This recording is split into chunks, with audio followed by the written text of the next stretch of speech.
Hello,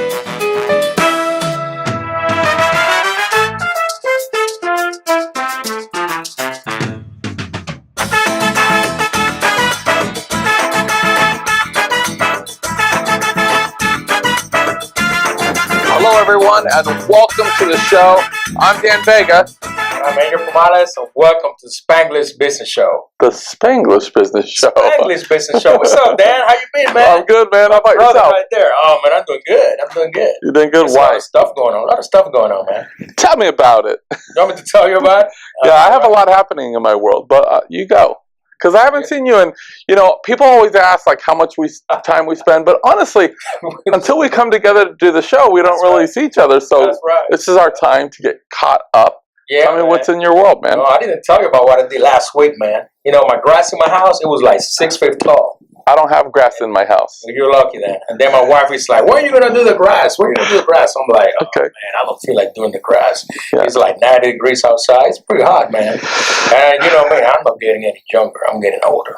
So I'm like, okay, I'll do the grass. So I'm just, get some gas, do the lawn, my riding lawnmower is down, so I have to like do it by hand. So I'm doing everything by hand. Wait, first of all, how big is your yard? You're driving around and riding mower? It's only a quarter of an acre lot. A quarter acre? Yeah. Okay. So it's not bad. I mean, because like in California, a quarter acre is like, what? That's a lot of land. You'll be like, man, I can put a horse in there. Okay, yeah, exactly. No, here it's a lot different. But, you knock on your neighbor's door by like, put your hand out the window, knock, knock, knock. It's like, okay, so you're a lot different. Very different. Okay, so you're mowing your field. But yeah, I'm, let me go ahead and do this real quick. Just knock it out of the park. And I'll tell you what, it took me about half an hour later. It was so hot. I'm like, man, how about to pass out? Like seeing stars. Yeah, and seeing stars. So I was going to walk to the inside of the house to my kitchen, get me some water. But I had the cooler that I put some beer. You know how I work. So I had some beer, and I'm like, well, should I get the water or should I get the beer? Not even a question. Beer. Not even a question. I'm like, let me get some beer. I just sit down, relax, and I start, cooling down. My wife comes over and she's like, what are you doing? You should be drinking water. I said, what? The beer was here first.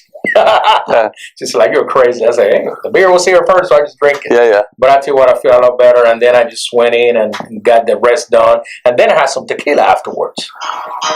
Yes. Hey, we have a caller. You got a caller? Let's take this caller. That's some good music there, man. I got to be honest, my ringtone is pretty ghetto, huh? It is. I have to take that. Yeah. Let me go ahead and mute that because so here's my dilemma. Not to interrupt your enthralling story about the yard, but I have my phone on because we're about to call our guest for today, who I'm very excited about. But then how do you leave the ringer on to make the call and then people don't call you? That was actually a guy I need to call back, but I just hung up. But I'll look at him. We're live, That's right. So here you get the real deal behind the scenes. So we're not turning that camera off. We're just going with it, baby. Absolutely. Okay, so you got. I'm kind of feeling like you got hammered. Is that like you're cutting grass? Well, you're having some beers. For me to get hammered, moves into tequila. Yeah, he moves into tequila. It's getting kind of hairy. No, and then I got hungry. I'm like, man, I'm hungry. So I'm like, I got tequila. I got beer, tequila. Don't even tell me, dude. I can guess. Knowing you, it was either enchiladas or what is your thing? You eat quesadillas. You're not gonna believe this. What I did, dude. This is what I did. I grilled some burgers that I had, right? And then I didn't have no burger buns, but I had tortillas. Come on, dude. So I chopped up the burgers, put them in the tortilla, made a quesadilla. It's a freaking quesadilla, dude. Come on, dude. Don't try to make it all sound like you're not eating quesadillas. But it was some good stuff. Okay. Put some cheese, and cheese melted down, chomp chomp. I'm good, man. I'm feeling really good. Okay. Yeah, and then I got my job done. I got some good food. I got beer, tequila. What else can you ask for, man? So I feel guilty about this because I'm visualizing you out there with like a bandana, cutting the grass. But at my house, my wife does all the yard work. And it's bad because the type of grass that we have, it's like that thick, like you have to push it and it's hard. Oh, man. And That's and like then we're on the water, and so we get like some of our grass, I guess it's low laying, where it gets it stays wet. I don't care if it's the middle of the summer. There's areas that are a little bit, Yeah. But I've offered to hire like a guy, landscapers, whatever, and she won't have it. That's like her time, I think, to get away from me and my son and just be like, I need time just to myself and, process. That's a good hobby. Yeah. So I feel bad because sometimes I'll be home or I come home and I see her out there just dying. Oh, wow. And I'm like,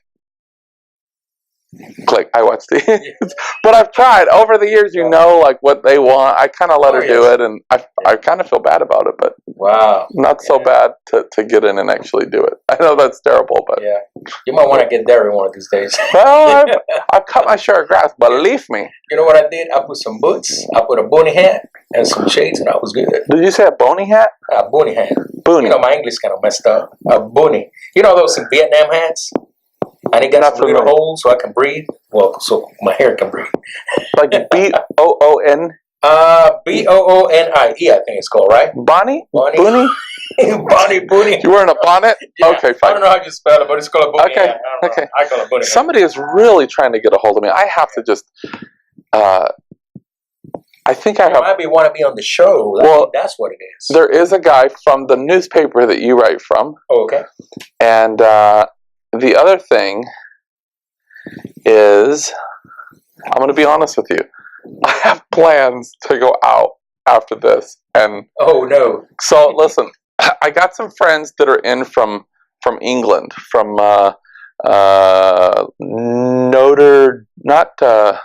Nottingham, England. Nottingham. Are you familiar with? I heard about it, but I've never been there. I've never been to England. But Nottingham, I heard about it. So they're from Nottingham, and they're so polite. They're such nice guys. They come over, and they were like, just to let you know, I'm going to be using the restroom now, the toilet. And I'm like, Penny and my wife is so raw.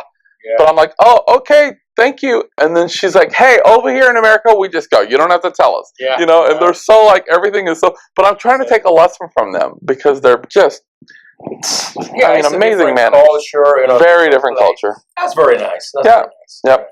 And so anyways, they're saying, hey, show us the town.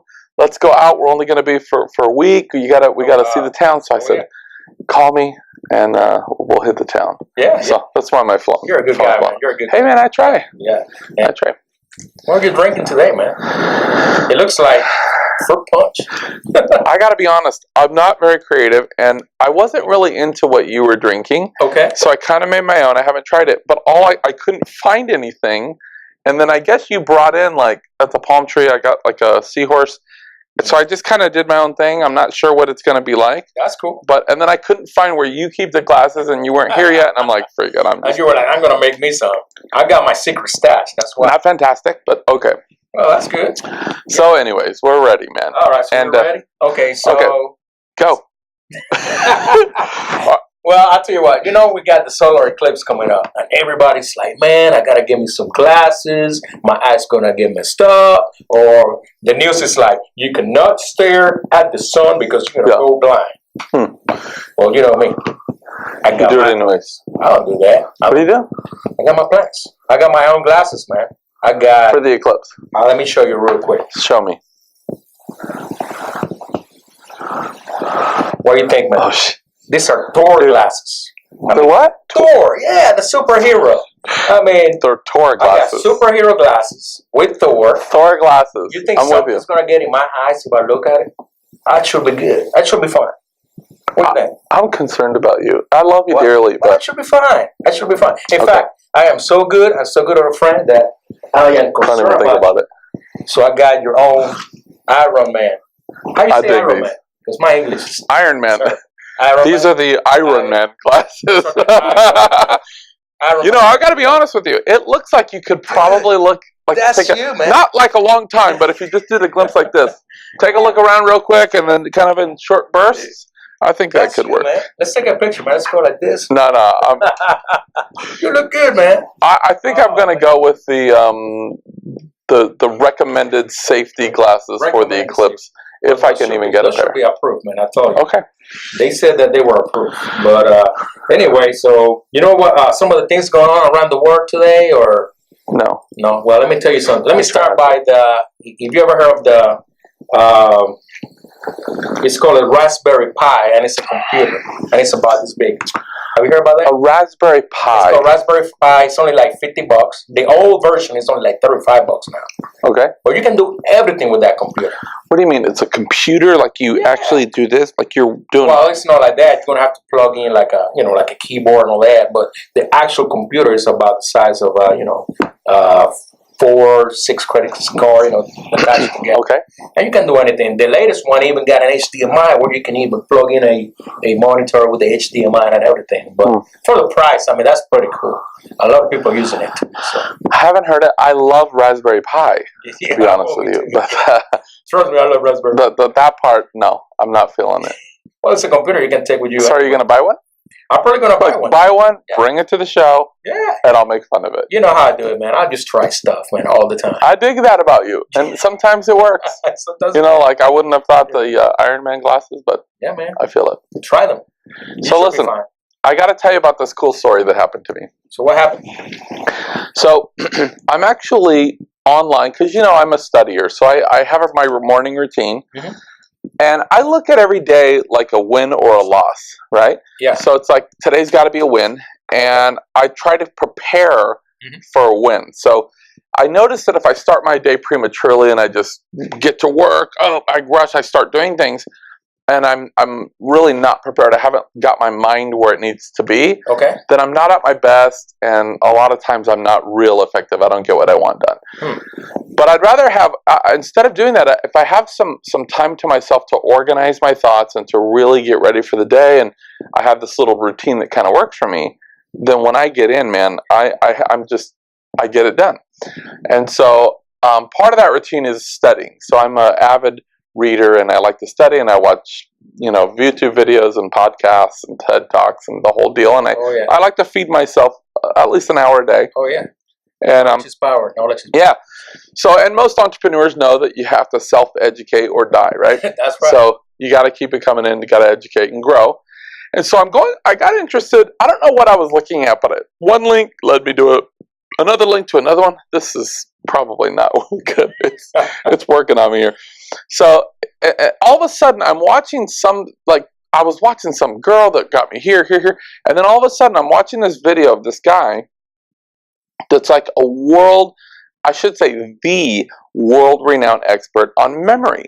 And this little video was talking about like learning all of the providences in this country and learning this and learning that and this. And it's stuff that I couldn't even learn to this day, like all the presidents in order. Oh, man. Right? Not that good. And I'm like, there's no way I could be able to do some of these things that this is quoting. So I start watching the video, and I'm telling you, it was like a time warp. I look up, and like an hour's passed, and I've just got completely, captivated by this guy. Oh, wow. And so I was thinking about it all day, just one of those things like, God, there was a lot of value. So I wind up just reaching out to the guy. What? Really? I reach out to the guy. And ironically, he hits me back, and we actually get on the phone and we start rapping. Oh, man. And we know a lot of the same people, a lot of the speakers and guys that have been out at Can't believe it. And we just start talking, and all of a sudden, and you know how it is in business where you're not sure if people are real or not, because especially in LA, Oh, yeah. you go out, everybody's in the movie business, and I'm a producer and I'm an actor or whatever. Yeah. And then after like 3 hours of vetting and a couple of martinis, you realize they've produced a YouTube video. You know what I'm saying? It's just like, what's real, what's not. So this guy, I think I'm kind of vetting him of like, is this guy really the authority on this thing? He's kind of vetting me is this guy for real? So finally we just said like, hey, let's just get together. Why don't you fly down, man? And I said, I have this group that you can conduct. I run a group for entrepreneurs, as you know. Absolutely. And you can come down and conduct it. And he was kind of like, okay, you have a group. And so we just kind of connected. And he's become a very dear friend. He's got so much value. And so anyways, he's an Italian entrepreneur. He's been doing it for years, a national level speaker. I mean, this guy has spoken with, presidents, Donald Trump, Anthony Robbins. I mean, you name it, he's shared the stage with them. That is awesome. And I mean, he goes out to those big gigs. It's like 30,000 in an arena. Oh, those fireworks. Stadiums, I mean, he's doing the stadiums. Wow. You know what I'm saying? That's and so, anyways, I said, hey, listen, man, I know that you're. I don't think he's any Hispanic. I know he's Italian, but I thought, close enough. Our vision is to empower minority entrepreneurs. That's right. And I thought, let's get him on the show because this guy's got so much value to glean. I don't even know if me and you will talk. I think he's just going to basically run the show and teach us a bunch of cool stuff. We'll ask him a few questions. Hey, man. And you know what? I feel like that you can improve your memory a little bit. I feel like both of us could use a little help. My language. What else? We're going to say, hey, can we learn, if he can help me learn Spanish faster and maybe brush up on your English, this is the freaking guy we need to know, man. I'm telling you. I think after this, we might need some cafecito. That's what they say. That's right. So let's... so who are we going to call today? I'm talking to Bob Kittell. Oh, my God. Bob Kittell. That is so awesome. And you can check out his stuff on Bob Kittell. Bob Kittell. I think bobkittell.com. This guy's a national dude. He's very, very good at what he does. He's the best. And let's see if we can get this guy on the phone. So now I've had my ringer up. Now I can't seem to get him. There you go. That'd be awesome to be. Okay, here we go, dude. Hopefully he can help me out because my brain's fried. Well, it's been all that beer over the years.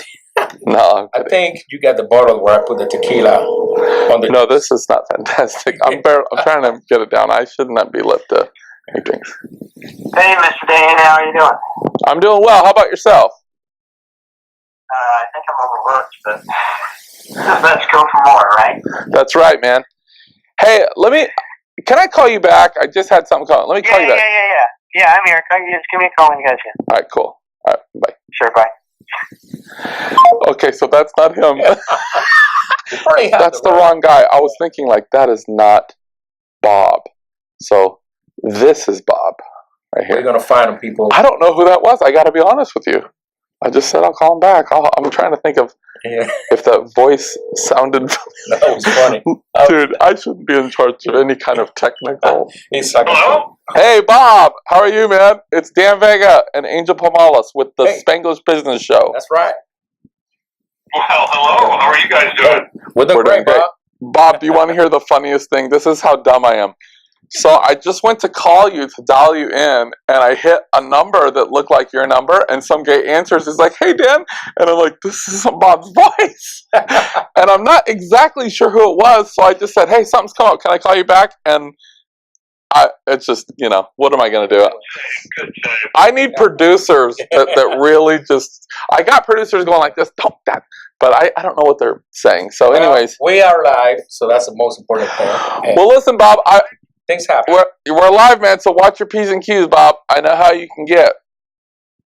Okay. Now, listen, I was telling Angel kind of the story, and maybe it's from my perspective, but I mentioned to him how I was kind of just searching online. One thing led to another. I ran across one of your videos, and after watching it, I just said, I'm going to reach out to this guy, and I just kind of cold called him, really, and we just started connecting. Isn't that kind of how we met?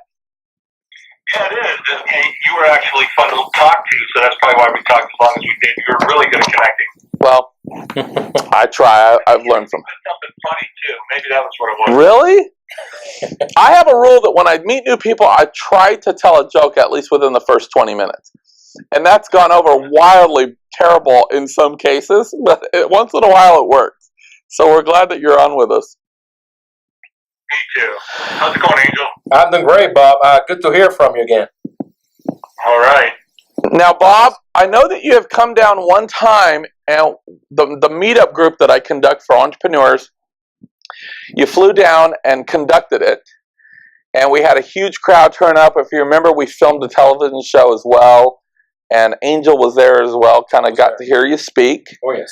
And so tonight when I told him, I said, you won't believe who the guest is. We're going to interview Bob Kittell.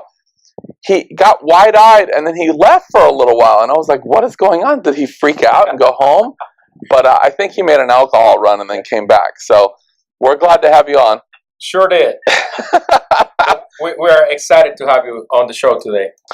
Now, Bob, obviously you've had an immense career. You've entrepreneur, speaker, author. I know you have a new book coming out here shortly, and you've really done it all. You're the guy that speaks at the big levels, and you've shared the stage with really the most successful people in the world. But before we get to all of that, tell us a little bit about how you got started, where you're from, things like that. Mm-hmm. Oh, well, I grew up in Kittell, New York. It's right outside of Buffalo. Went out to Utah to go to school. And one day I came across some stuff on memory. My memory wasn't very good. And I thought, you know what? Don't be a victim. Go find the answer. So I learned some techniques about memory. And GPA went from 3.0 to 3.8. I thought, how come everyone doesn't know how to do this? Mm-hmm. Well, Zig Ziglar said, if you want to be a speaker, go do it for free. Go get experience.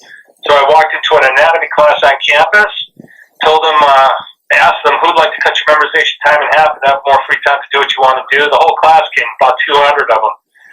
So I taught them the memory skills, and 2 weeks later the professor calls and says, hey, the class you taught just blew the curve on the other two classes. They got the best grades. Will you please teach the other two classes to make it fair? Nice. So I thought, I'm onto something. So I taught 3,000 college students for free how to have a better memory, and that gave me experience. So from there, I actually sold door to door, door to door to junior college. And I just made more money in an hour than I did working for a month for someone else. And I thought, you know what, I'm onto something here. Yeah. And so how did you transition from the point of like you're going to these universities, you're teaching this program for free, to turning it into a business? Were you going door to door and actually selling it at this point now? Oh, yeah. That was the business. I thought, I'll test this out. And I went to a door of guys, and there were 6 of them, and they were freshmen. It was a junior college. And I go, hey, can I show you something real quick? And they all said, sure. Freshmen do that. They let you right in. Hey, guys, you can use a better memory. How many of you can't remember if you could use a better memory? And then I just went into an example of how to memorize. And I was selling 4 to 6 guys a $20, $30 package for a memory seminar I was going to do later in the week. So I'd sell for 4 days, do a memory seminar for 2 hours, then sell for 4 days, do a 2-hour memory seminar until I ran out of kids at that school.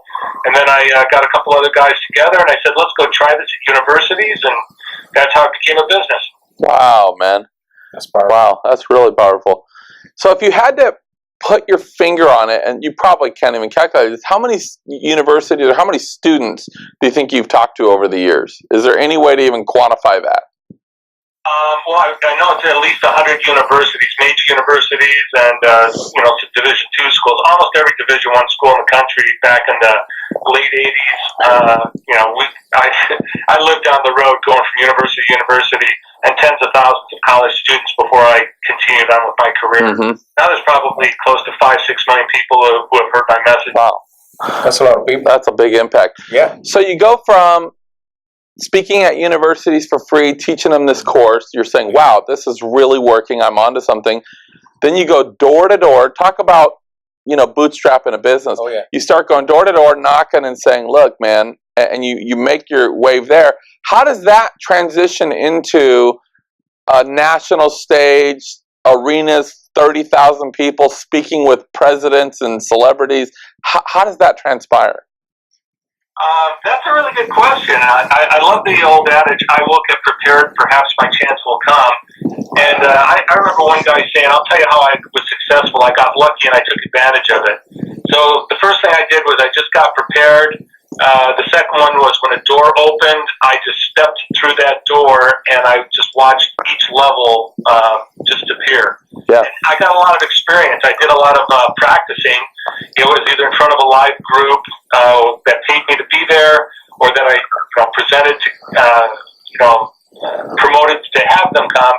And when I was practicing on my off days, I would just take a couple kids from the area and go, hey, I'll pay you $20, listen to this talk. And so I would practice every day. So I think I got my 10,000 hours in. Wow. That's very powerful. And one of those celebrities, do you remember the first celebrity that came over to you and say, Bob, I need some help? Or the first stage, the first time you went out on the big stage?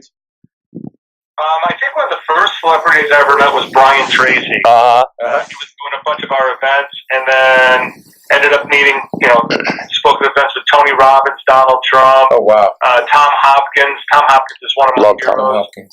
Zig Ziglar. Yeah, Terry Bradshaw. I mean, I was blown away. I actually sat there one day going, I think it's time to pinch myself. What am I doing on stage with these guys? But I was funny. I used both my jokes. So you have two jokes. I've heard them both, and we're not going to repeat them. But so the first time you went out, man, that had to be a surreal experience. Do you remember the lineup of the first time you went out and kind of some of the surrounding events that led up to it? Well, the first big one that I went to, I remember walking on the stage. It was the middle of arena. It was in San Diego where the basketball team played. And I walked on the stage right after Margaret Thatcher, former Prime Minister for England. Wow. And then after me was Barbara Bush. Wow. And you were in the middle of those two? I'll be nervous. Actually, I wasn't nervous. That's just a funny thing. I've never been nervous in front of audiences. Mm-hmm. Yeah. Yeah, but I'm sure it's a lot of pressure.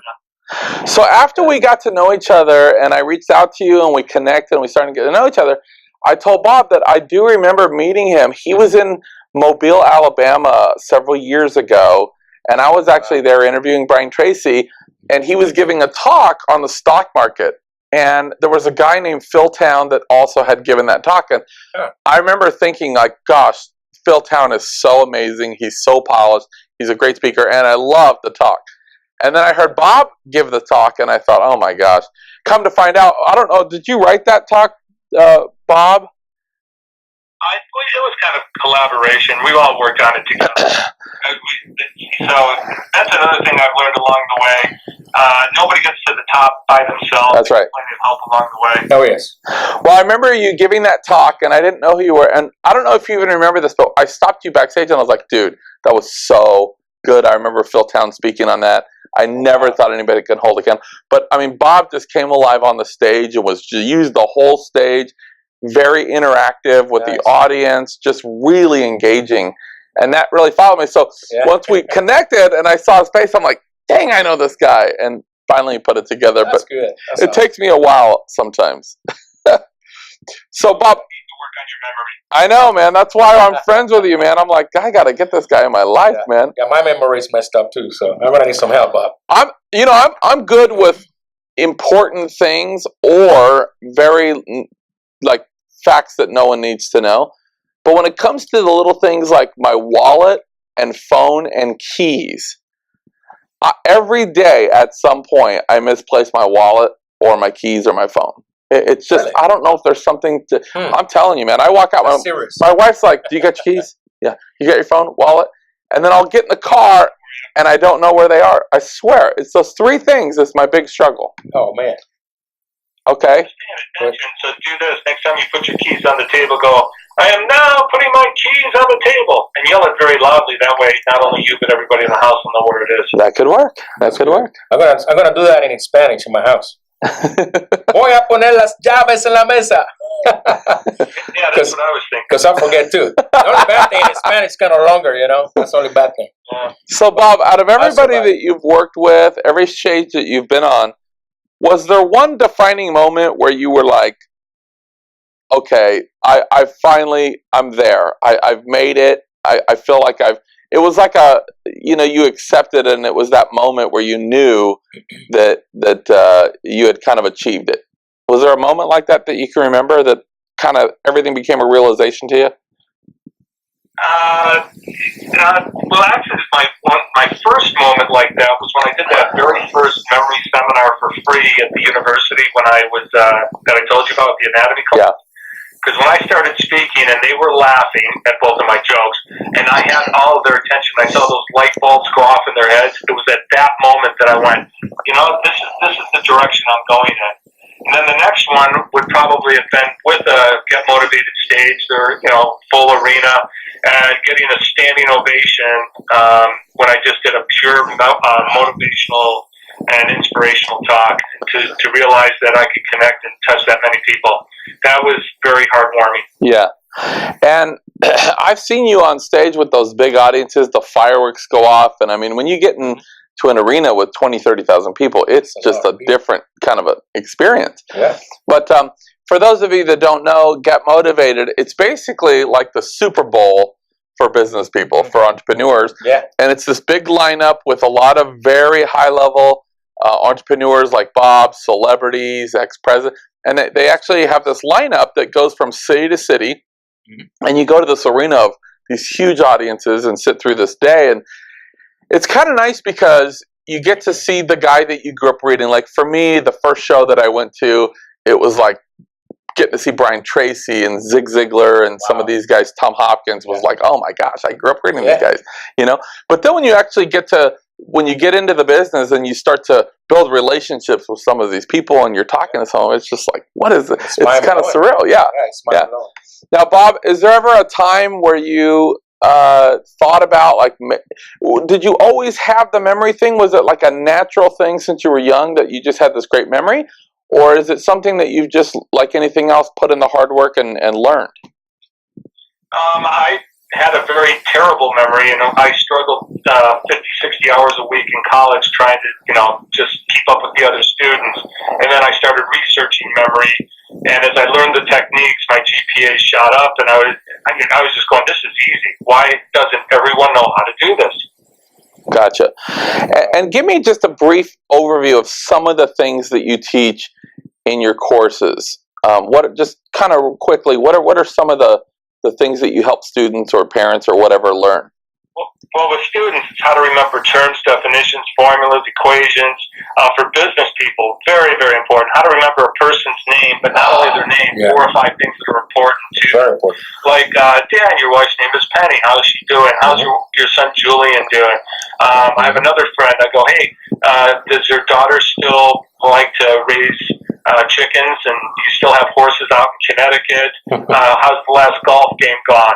And when you can remember 3 or 4 things about a person's personal life, it shows them that they're important to you. Yeah, a business deal can make you or break you. So it's very important to remember very important facts of a business deal. Well, and at the end of the day, Bob, don't you think that business, making money, all that is still, at the end of the day, people do business with people they like, know, trust. And, the first conversation that me and you had when I just kind of reached out to you, we connected by phone, I didn't even remember talking about my family or Julie, my son, or anything like that. But I definitely remember the second time we talked, and you started the conversation with, so how's Penny doing? How's your son Julian? I was blown. Remember what I told you when you said that? And you guys barely knew each other, right? So yeah, I was like, I still had no clue what you really did, but it was really fun talking to you. I literally was like, are you freaking kidding me? Wow. You know my son's name? Like, it really set me back. Yeah. And that adds to the high likability. It's like when somebody cares that much to get to know you and know those personal things, the likability goes up. Yeah, absolutely. Sure. Yeah, for sure. So, and I know, like with me, I've always struggled with my Spanish, ironically. And so, is that something that people can learn as well, as how to learn faster, better, more efficient, something like that? Oh, absolutely. In fact, that's part of the training that I'll do. I'll take a bunch of foreign words from various languages and have everybody memorize it, hearing it once or twice. I teach all the incoming athletes at BYU how to do that. Gato is cat. So gato, visualize a cat that's got your toe. It's just there's things that you can do, or how to remember if it's masculine or feminine. All the different table is knowing if pizza is feminine or whatever it is. I show them how to do that, hearing it once or twice. Unbelievable. Yeah. Well, Bob, listen, I want to take a quick break, but when we come back, I want to talk to you about the other side of success. Obviously you've achieved a lot of your goals, you've made it, and you've pursued your passion, but we know that it always doesn't start there. In the beginning, there's some real struggles as entrepreneurs that we all face, and hopefully we position ourselves to be able to learn from those. So I want to talk to you about a few of those moments when we come back, but let's take a quick break. More with Bob Kittell in a minute. Don't go anywhere. Stick with us, everybody. Okay, everybody, welcome back to the show. Thank you so much for sticking with us. We've been talking with entrepreneur, speaker, author Bob Kittell, and we've talked. This is a guy that's had a lot of success. He's kind of stumbled onto something that really worked. He was making an impact. And like any of us, when we find a recipe for success, we want to figure out, how do we scale it? How can we not only be successful, but how do we make an impact? How do we impact more lives, more people? And he's figured out how to do that on the largest stage in the world, getting out there, now impacting millions of people. And Bob, we know that in the beginning as an entrepreneur, when we're trying to get into something that we're passionate about, we're following our vision, there's a phase in the beginning where we take our share of nosebleeds. There's a lot of pressure. We feel like quitting, and we have to endure a lot of pain and discomfort. Talk a little bit about some of the struggles that you've had to overcome to kind of become the man that you are today. Well, one of the biggest struggles was just the belief. In fact, after I was pretty down about what was going on, one of my roommates came up to me and says, "Bob, you know what your problem is? You don't dream big enough." I said, "What do you mean I don't dream big enough?" He said, "Oh, I know what you plan on doing after you graduate. I don't think you dream big enough." And I said, "Oh, yeah? Well, what are you going to do after you graduate?" He said, "I'm going to be a multi-millionaire." I said, "Really? How are you going to do that?" He said, "I have no idea, but I'm going to be a multi-millionaire." But he was the first one to wake me up to the fact that, you know what, Cal, you've got potential. I got a professor when I was going to college, and I got a C on one of for my final test. And I went in to see him, and he goes, "Pal, you worried about a C? He who will be the most successful ever to walk the halls of this building." And I didn't understand what people were talking about. So I had a pretty low self-image and I didn't really think I was going to go anywhere. But I started seeing people who believed in me and realized it's important to surround yourself with those type of people. Sure.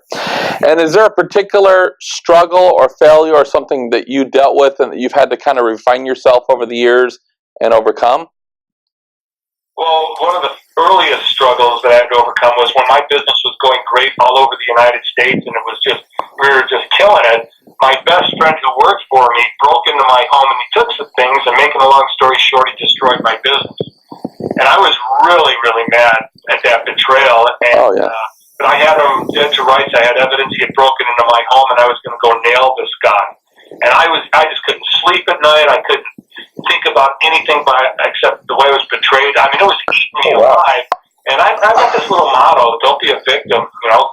Be the student, find your teacher. I went to my mentor at that point and said, I don't understand what's going on. He did this to me. Why am I suffering? And he said this to me. He says, "If you press charges and get this guy, will that save your business?" I go, "No, the damage has already been done." Mm-hmm. He said, "If it doesn't make a difference, why are you pressing charges?" And then I got really mad. I go, "You got to be kidding me. Somebody's got to teach him a lesson. Somebody's got to make it right." And he stopped me right there. He says, "Listen carefully. That's revenge. And revenge is taking poison and hoping the other person dies." And he said, "Listen, this is the advice I'm going to give you right now. You may not listen to me, but you need to let this go. You need to let it go, quit thinking about it, and move forward. And I promise you'll see great things happen, but you got to let it go first." So finally, 2 weeks later, I called up this old friend of mine who had betrayed me, and I said, "Hey, I dropped the charges. I kicked you the business. I wish you the best of luck." Wow. So there's people that told me I was an idiot for doing that, and I'll tell you why I disagree. When I hung up the phone, it was like the biggest weight of the world came off of my shoulders. And then a year later, he was instantly killed in a car crash. The first thought that went through my mind was, aren't you glad you let it go? So when I'm speaking, I share that message with everyone, especially an entrepreneur, people in business. Do you know how many people are looking backwards and they won't let something go? Yeah, my partner ran off with all the money. The '08 meltdown took away my money. We're stuck. And I've been in that situation where you have somebody close to you betray you and try to do a spin-off or whatever, and it really personally destroys you. I mean, you just feel so betrayed. Mm-hmm. And I harbored something like that for years and kind of came to a similar conclusion that you have to let it go. For me, because I love what you said, that revenge is like you're drinking poison expecting them to die from it. And it's poisoning you. You got to cut it. Yeah. Love that. Yeah. That's a good message for the audience, too. Right, set you free. I mean, you're not going to get anywhere if you keep holding on to the past. Yeah. Absolutely. So that was overcoming. In fact, that lesson served me very well throughout my life. Because there's setbacks, and I just would let it go and move forward. Okay. Yeah. If you argue with what is, that's a struggle. It already happened. There's nothing you can do about it. Move on. We had a conversation one time, Bob. I'm not sure if you remember. You were telling me about this cab driver. And I had a very similar struggle. A lot of times in our careers, we're kind of chasing this carrot, this dangling carrot. Uh-huh. And once in a while, you're actually able to get the carrot. And when you finally have this achievement, it doesn't satisfy you. It doesn't fulfill you the way that you think it will. And so what do? You toss it aside and you go after another carrot. You start chasing something else. And even though from the outside looking in, people would look at me and say, wow, that guy's got this, he's achieved that. I should have been happy, but honestly, I found myself very miserable and unfulfilled and even angry as a person. I couldn't really figure out why. And, you know, you see these guys recently in the last year, you see like Chris Cornell, the singer, you see, you know, Robin Williams, these people that appear to have everything, yet they're miserable and maybe they have anger issues or whatever. Huh. And I know that you kind of went through something similar, Bob. Is that right? Oh yeah, about 6 years ago, I had an event that occurred, and it triggered these massive panic attacks. So when I was on stage, I was just fine, but when I walked off stage, I mean, I curled up into a ball, and it wouldn't go away. And it got so bad that after about 4 months of that, you know, I found out why people end their life. It's not to end their life; it's to end the pain. Mm-hmm. And that was probably the biggest struggle of all time, being able to ask for help, taking the mask off and going, look, I'm in pain, I can't do this anymore. And being able to face those monsters and what was going on, it completely changed my personality. My son said to me one day, Dad, you know you're different. You used to be like a mosquito on cocaine, nonstop, couldn't sit still. Now you could just sit here and talk to me for an hour. So, wow. Yeah, it's really interesting when you quit running away from the monsters and turn around and face them. So, Bob, how do you get the courage to overcome those, you know, that type of fear or stuff that you were feeling? Do you seek for any help, or what did you do? I have no idea what the courage. The only courage I had was I just went one more day. Okay. That's all I had. In fact, sometimes I just went one more hour. Mm-hmm. And it's, you know, I don't know if it was angels holding me up or what, but I was in this place that was so black and so dark and so hopeless. It was a great realization to me that not everybody could just pick themselves up by their own bootstraps. Yeah. And you know what's interesting? Talk about authenticity. And Brene Brown talks about this. The day I stood on stage and said what I just said to you guys, I blew everyone away. A motivational speaker telling us his life's not perfect. And I felt the walls come down in the entire audience, and everybody connecting. And I had people come up telling me stories. They said, I've never told anybody this before. We're humans. In business, too. Be your authentic self. Yep, be who you really are, and it's amazing how much further you get in life. Mm-hmm. At those moments, Bob, did you kind of feel like two different people? Because here you are going out on stage, 30,000 people in an arena, sharing the stage with celebrities and the top motivational guys of our time, and then all of a sudden you go home and you sit there in the dark, curl up in this ball, saying, "I'm so miserable." Did that mess with your head of like, there's like, am I freaking out, or what's going on with me? Well, I was holding up a mask. I was pretending when I was on stage. In fact, I found out that I was pretending most of my life because I had child onset depression, but I didn't really realize that. I thought, well, everybody goes through this, their ups and downs. Mm-hmm. Well, my downs were pretty down, but when I got on stage, I just pretended everything was great. There's a lot of kids that we have and a lot of people that are holding up the mask, pretending that they're happy. They get on their cell phones and, you know, look how cool it is, and, you know, then they're sad again. So, yeah, there's a lot of stress that comes from trying to not being authentic. Sure. One thing I like about you, Bob, and I've had this experience in my life where I meet these very successful people. You know, a lot of times you'll meet guys that are just kind of come up in that six-figure range or whatever it is, and they're projecting something huge. They're projecting this huge success, but it's not real yet. You know, they're on that journey. And when you meet guys that are truly successful, most of the time what comes with that level of success is also a great level of vulnerability, because they're not insecure anymore. They're not trying to fill a void. They're not trying to live up to something that's unrealistic. That, you know, people like their heroes unfaltered. You know, they like their heroes that with no problems or whatever. And you feel like you have to be that. And when you get to a real point of success where you're like, you know, I'm just going to be honest, and here's my struggles. That's really how you connect with more people. That's how you make an impact, saying, I can't believe Bob had was brave enough to share those things. Absolutely. And now I'm going to open up and actually tell him what I'm dealing with and have that connecting. Yeah. You know, it's just something to hear the vulnerability. We appreciate that, Bob. Let me ask you a question. I've seen you tell stories on stage. You're a great storyteller. And they say that most, motivational speakers, most leaders, at some point are just high-paid storytellers. Is there a particular story that you use in your teachings, or that you've heard that you've kind of still use to this day? Yeah, actually, in the world of speaking, you call it your signature story. Yeah. In fact, one of them is the one I already told you about, the person who betrayed me and letting it go. And Yeah. the other one's this, because I try to tell everybody to get a message across that each person has great power to influence those that come into their space. And I go speak in a lot of schools now, too, which is the opposite of what a professional speaker does. They usually start at schools and then move up to the big stage. I live in schools now. But I'll have a teenager go, I'm just a teenager, what difference can I make? So I tell them this story. I go, 10 years ago, and this has nothing to do with the panic attacks, I said, my doctor told me the little tumor he took out of my chest had spread from somewhere else in my body, and I had less than a year to live. Now, he was wrong, but I didn't know that for 28 days. Well, I learned something about gratitude, so I picked up my video camera and I started filming, and I said, kids, I just found out I got a year to live. I want you to know I'm grateful for every day of life I have left. And then I got practical. I called the dentist and canceled my dentist appointment because I thought, I'm not going there anymore. Well, I have a daughter. She was 14 years old at the time. She comes up to me very concerned, but she's very practical. But very concerned. Dad, sit down. I heard about what's going on. Can I ask you a question? I said, sure. What is it? Dad, do you have life insurance? Oh, my gosh. 14. I started laughing. Oh, my God. She goes, Dad, is there any chance we could get some money for some clothes? I mean, not now, but When it happened. Yeah. So for 28 days, I lived with that news. 28 days later, So just to be clear, Bob, because I want to make sure I'm hearing this correctly, you were actually told that you had this debilitating disease, or that you were on a clock, that you weren't going to be around long, that you had a serious condition that was basically life-ending.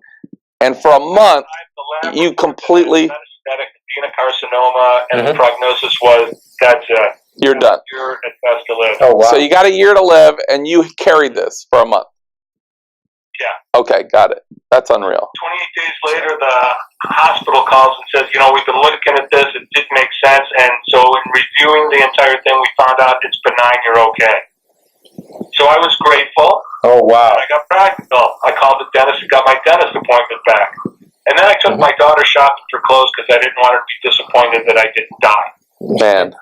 That's a quite story. This is the signature portion of the story. Yes. In the middle of that 28 days, there was a little girl who showed up at my door, 13 years old, and she was going through chemotherapy for a brain tumor. And she showed up at my door with a plate of cookies and said, you call me anytime, day or night. I know what you're going through, and I think I can help. Wow. That's quite a story. Hey, you've been a mentor for unreal. A lot of people, a lot of students, a lot of celebrities. How important do you think is to have a mentor in your life? Oh, when I am in the schools, or in colleges, or high schools, or middle schools, I tell them that. I said, your number one thing you need to do is find a mentor. Find somebody who's successful, somebody who's positive, somebody who might be doing what you want to do one day, and you go up and you ask them if they'll be your mentor. And if they say no, you didn't want them anyway. But many of these great men and women will be flattered that you asked them, and they'll take you under the wing like my mentor did. Well, I remember I went to my mentor and I had this idea for starting the business to do memory seminars across the country. Yes. And I had somebody actually say to me, that'll never work. That's the stupidest thing I've ever heard. You should get a real job. Yeah. But I went to my mentor. Yeah. And he says, Bob, go for it. You can't lose. Yeah, I think now more... Go ahead, Bob. Go ahead, Bob. Now, he said there are two attributes of every successful person. One, they're persistent, and two, they all fail. He said, do you know how many people think failure is a bad thing? It's your failures that will teach you how to be successful. So every time I failed at something, I got excited because I said, I failed. Great, I learned something, and I would get excited and move even faster. Yep. Because I learned the power of failing. That's right. I just found out a way, like Thomas Edison said, I just found out a way it doesn't work. Awesome. Yeah, what did he say? 99 ways not to invent electricity? Or a light bulb? Yeah. I think nowadays, Bob, in the world of social media where all the kids have a phone now, everybody has a phone, You know, you got all the bullies over the phone and Facebook, Twitter, whatever the case may be. A lot of these kids needs mentors so they can not only stay away from that, but when it's time to, they can get the actual help they need, you know, and move on with their lives, because a lot of these kids are harming themselves nowadays. You know, just because. Yeah, go ahead, Bob. To this, they need to go look at the addictive power of the cell phone, because Facebook, YouTube. It was just an article in USA Today. They're taking from the gambling industry, and they're teaching anybody who uses a phone how to get addicted. Every time they get a notification, it's a shot of dopamine. It's just the same as a gambler. So I hope they at least would look at that. Absolutely. Yeah, there's certainly some things that are beneficial on social media, and they have their place. But like you said, it's so overboard. You know, I was in the movies about 3 or 4 months ago, and I was sitting behind a row of about 6 or 7 teenagers, and every one of them, they didn't have their ringers on, but every one of them was texting. And I was just, and afterwards I actually talked to one of them, and they were actually texting each other during the whole, oh, watch this scene. Oh my God, I'm so scared. Instead of like watching the movie and then communicating about it directly, they were actually texting each other during the movie about the movie. I'm like, what is wrong with this picture? They can't even pay attention to the movie nowadays. Yeah. You know. Well, Bob, listen, we want to take a short break. When we come back, we're going to get into the lightning round. This is an opportunity where we're going to ask you some quick questions to let the audience connect with you more on a personal level, so we get to know a little bit more about Bob Kittell. Stick with us. We'll be right back. Don't go anywhere. Welcome back, everybody. We are here with Angel Pomales and my dear friend, Bob Kittell, entrepreneur, speaker, mentor, and just really overall awesome guy. He's an amazing guy. He's the guy. He's one of those guys that gets out there and just really, he's really making a difference. That's right. You know, sometimes you feel like it's corny to, hey, Mom, Dad, I'm going to change the world, and it seems kind of corny to talk about those things, but this is a guy that's actually doing it. He's actually helping people, helping families really change the outcome of their family, the way they learn. He's legit. He's legit and real. He's my man. So we're getting into the lightning round, Bob, and this is, it's called Conexión Rápida. Conexión Rápida. You say it so much better than I do. I'm learning. And so about 3 minutes, we're going to fire some questions at you, and we're going to connect with you more on a personal level, give our viewers just a little insight under the hood of Bob Kittell. Are you ready? All right, here we go. If you were not in the business that you are now, what career path would you pursue? I'd be a high school counselor. That's pretty nice. That works. Yeah. If there's a field or job that you could never see yourself in? A mortician. They're already dead. El Día de los Muertos. Not a great audience for a speaker, Bob. I totally get it. Día de los Muertos. Okay, go ahead. All right. What music do you listen when you're in the zone, Bob? I love listening to Christmas carols. Come on, is that true? I do. I love Christmas carols. I got some of my favorites. Even in summer? Even in summer. I like Carpenters. Carpenters Christmas. Oh, yeah. The Carpenters. The Carpenters Christmas. Okay. Bob, I'm going to have to introduce you to some music, but okay. All right. He's got some Spanish rock. I got some stuff for you. What is your favorite guilty pleasure, Bob? Eating. I can't wait to get hungry again so I can go eat some more. Really? You stay pretty fit looking. Yeah, but I love eating. Have you ever tried key lime pie? That's one of my favorites. I love key lime pie. Most humans have tried key lime pie. Yeah. A lot of people don't like it for some reason. It's tart. Yeah. Yeah. A lot of people say, oh, that's too sweet or that's too sour. Bob, I know one of your guilty pleasures is you are a Scrabble mania, a Scrabble and gin guy. Is that right? Oh, okay. Well, no, it's mostly Scrabble. I am addicted to Scrabble. He is. Oh, wow. And your buddy, Tom Hopkins. So, you know Tom. You grew up kind of reading Tom, right? Yeah, absolutely. All the time. Tom will call him and say, Bob, fly down. Let's hang out. And they're so addicted, both of these guys, to Scrabble, they'll go out to a public restaurant and they have to bring the board with them to play at the restaurant. Is that right, Bob? Yeah, we played 30, 40 games in a 3-day trip. Oh, it's crazy. That is cool. I gotta hang out with you guys. Hey, who is your celebrity crush? No, that'd have to be Jane Seymour. Ever since I saw her somewhere in time, and I actually got to speak at an event with her and get a picture with her. That was my moment in the sun. You know, she has really kept up with herself. She still looks good. I saw her in a movie recently, and she's an amazing woman. Awesome. Okay, this is a good question here. Corona or Tecate? Well, I'm thinking Tang. Tang? Tang? With a powder Tang? That's how I grew up drinking Tang. It'll come up and say, "What would you like?" I go, Tang. They laugh. Yeah. Tang was good, though. Yeah. Bobby, our producer, is looking at me like, what's Tang? Yeah. He's before his time. I don't know what Tang is. Tang was awesome. Especially for the astronaut. It's the astronaut drink. It was the astronaut drink. Yeah, it was made for them. Do they have, I know you're Italian, what's a great Italian beer? Do you know? No idea. No idea. You're not a beer guy. Nah. Okay, we're just going to say Tecate on that one. Tecate, beat us. I'm going to take them out for Tecate. Okay? All right. How about luxury car or low rider? Which one you like the best? Luxury car. Luxury car? I can't see Bob in a low rider. You can't? Although I pay money to see it. Yeah, me too. I'll pay high dollar. All right, but this is food right here. Menudo or chicken noodle? Menudo. Menudo? Nice. You know, most of our guests love menudo. They say they love it. Yeah, they say they love it. You have good guests. Yeah, I love menudo myself. I know Dan loves menudo. I think it's a lot better than chicken noodle. Yeah. And it's more healthier. Unless I'm sick. I got to be honest. If I'm feeling terrible, I got the flu, I don't think I want to eat menudo. I want some chicken noodle. But other than that, I'm a menudo guy. Gotcha. All right, but what about name a super gigantic or gigante goal that you plan to achieve in the future? Actually, to develop and change the world with slow down your mind and speed up your results. All right. So is that a new thing that you've been working on? Say that again. Wow. Slow down your mind. Slow down your mind, speed up your results. Speed up the results. That's awesome. So when you say slow down your mind, you mean by kind of controlling all the noise and the inner chatter? Actually, not controlling it at all, realizing that it can go quiet. That's the single greatest achievement of my life up to this point was the day my brain went quiet. Wow. I used my mind. My mind stopped using me. Now, is that going to be a book or a workshop? A workshop or... It's going to start as a workshop, and eventually then I'll become a book also. Oh, that's awesome. So, yeah, because I have that problem, Bob.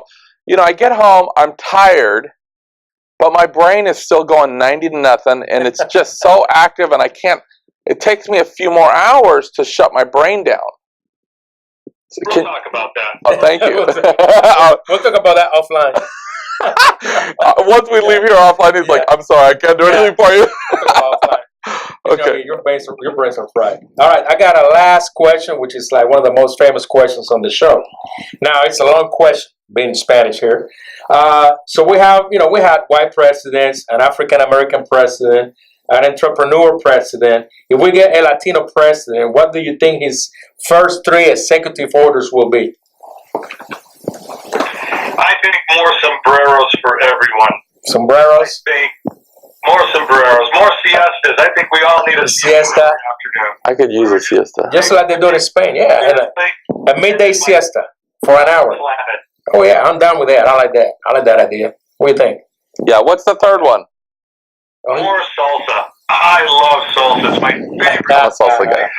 In Buffalo, New York, when I grew up, we didn't have one place that sold tacos. Went out to Utah. They said, let's go get a taco. I walked in. I saw the pictures. I go, what's a taco? And that's all I heard for the rest of the year. Nice.